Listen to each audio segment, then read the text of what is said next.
আসসালামু আলাইকুম ওয়া রাহমাতুল্লাহি ওয়া বারাকাতুহু। নাহমাদুহু ওয়া নুসাল্লি আলা রাসূলিহিল কারীম, আম্মা বা'দ। আমার প্রিয় মা ও বোনেরা, আজকের আপনাদের সম্মুখে একটা খুব ভাইটাল এবং গুরুত্বপূর্ণ মাসআলা নিয়ে আমরা উপস্থিত হয়েছি।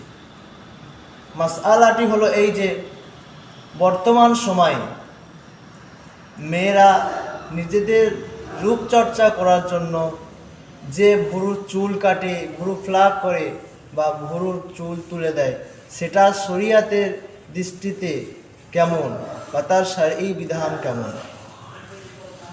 আল জবাবু ওয়াবিল্লাহি তৌফিক। তো এই প্রশ্নের উত্তর এই যে, বর্তমান সময়ে আমার মা ও বোনেরা যারা নিজেদের ভুরু বানায় বা ভুরুর চুল কেটে ফেলে বা চেঁচে ফেলে, সেটা একেবারে কাবিরা গুনাহ, তা বড় গুনাহ, তা করা একেবারে নিষিদ্ধ, হারাম। রাসূল সাল্লাল্লাহু আলাইহি ওয়াসাল্লাম এই সমস্ত মেয়েদের ওপরে বদদোয়া করেছে।